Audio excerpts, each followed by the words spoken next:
Hey guys, namaste, welcome back to my channel. So this is a part of my new series where I answer questions from my viewers. I'm gonna do separate videos for each question, just so if you don't like some of the topics, you don't have to suffer through all the rest to get your question answered. So without further ado, today we are gonna be talking about kind of the difference between intuition and imagination. I'm just gonna read the question off that they asked. It is, what is the difference between our intuition and our imagination? How do we discern between the two? Any daily practices that can help maybe. Okay, so I'm gonna tell you a little bit of a secret, right? I'm gonna let you into the loop a little bit. Our imagination, a lot of our imagination is very much real and tangible things, just not in the physical way that we are used to experiencing them. But for example, a lot of the things that I see with my third eye, a lot of the times when I pull information from the universe, a lot of the time when I'm, interacting with beings that are not in bodies, let's just say, it is a lot of the time in my imagination. So for example, if I'm talking to a deceased loved one, for example, this is how it happens. I'll be sitting somewhere and I'll get a feeling, I might get goosebumps, or I might get some feeling in just an inner knowing sense, oh, is somebody around me right now? I don't know. And then I kind of close my eyes. I kind of try to tap into my third eye, and all I'm doing is I'm imagining if somebody were here right now around me in the non-physical planes or whatever, what would they look like? I'm imagining what they would look like or be like, or how they would be interacting and whatnot. And once you start to learn to trust what you are actually seeing and actually getting, then that's when you start being able to pull really valuable information, because you're like, thanks for that information, thanks for this validation, this is what I saw, this is the info I got. You're going to be sure about it. The problem that I ran into in the beginning, the problem that a lot of us run into in general, is doubting ourselves so much. So our ego interjects a lot. We have that part of our brain that's so logical, the part of our ego that's been listening to people tell us our entire lives to not believe in things that aren't, that you can't see, things that you can't lay your hands on, or that you can, tangible things. Even though it's funny, because science validates a lot of things that aren't necessarily tangible, that you can't necessarily see, radio waves and microwaves and x-rays and all these different things. Even the wind, right? If the wind is blowing, you're not seeing the actual wind, you're just seeing the leaves blowing, you're seeing trees moving, stuff like that. You're seeing the effect of the wind, but you're not seeing the wind. The wind is transparent unless it has dust and stuff in it, but you're seeing the effects that the wind has on the environment around it, right? And so my point is basically learn to trust your own intuition, aka your imagination. It's literally the same thing, right? And there's times where I'm interacting with other beings, and then there's also times where my own subconscious is projecting situations, or projecting people, or ways that I'm able to comprehend a situation. So I don't know if that makes sense. So for example, I will be in a situation where I ask a question to the universe. And the universe is basically, whatever you believe, my higher self, God, guides, angels, whoever you feel like is trying to help you out and kind of, help you out with these answers. We're obviously limited to non-physical ways of communication, so synchronicity, stuff like that. But a lot of the time, I will get visuals of things that like we're limited to our human plane of thought with our brain, even though we are like quantum and limitless. For example, if somebody's trying to give me a situation and they're like, I know her human brain like can't possibly comprehend the vastness of the situation in the higher planes or in the different dimensions or whatever you want to say. It's like they're gonna give me like maybe an image of me being at the mall, because that's the way that they're going to describe best of where I'm at. They're like, it's not a mall like in a human sense, but it's a place that all these people are going. Maybe they're buying different things, or it's some kind of trading thing, but it's just different and more vast and complicated than our human brains can comprehend. So they are going to project into my mind the thought of the mall, and I'm gonna kind of get the sense of what they're trying to say. Okay, I'm in this place with all these other beings, and okay, I get the sense, you know, not necessarily like I'm at a mall in heaven or like whatever. So how you can help to strengthen that bond between you and the higher realms, and kind of put separation between yourself and your ego mind is you can meditate.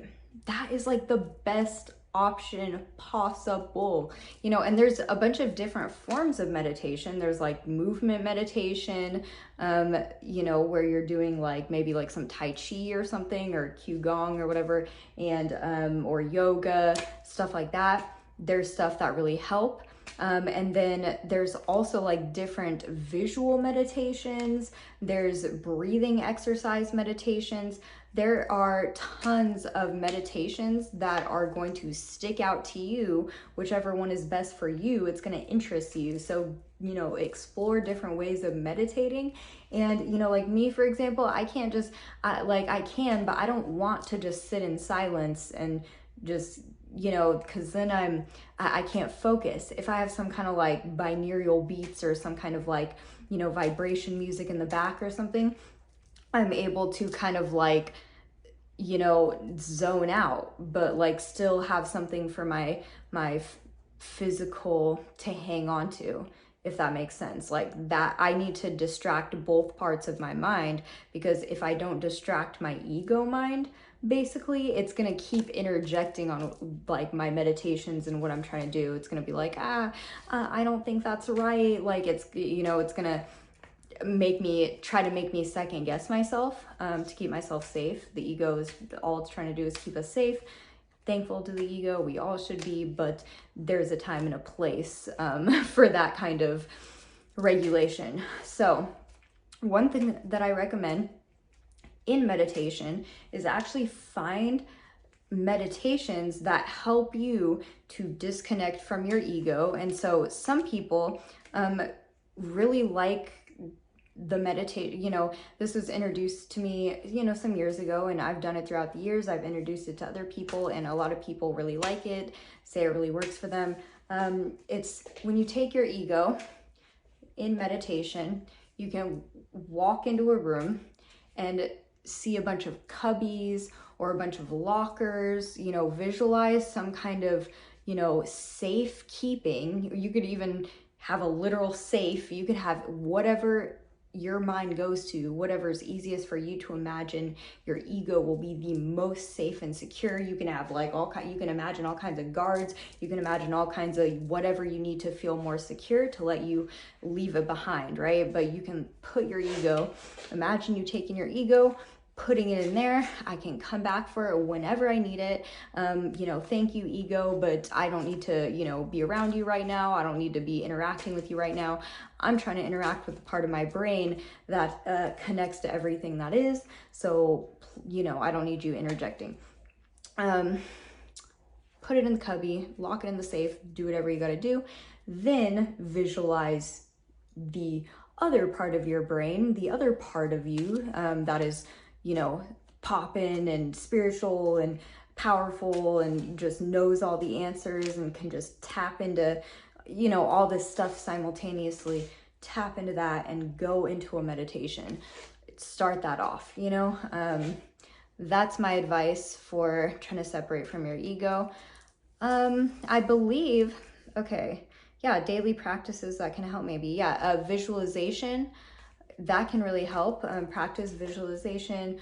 Also, if you feel like you have certain strengths or certain weaknesses with maybe some of your clair abilities, you know, like claircognizance, you know, clairvoyance, like all that. Look up the clairs if you haven't, clairvoyance, clairaudience, all that. If you feel like you're stronger in one of those areas, go with that and practice that more. Look up, you know, you can just Google like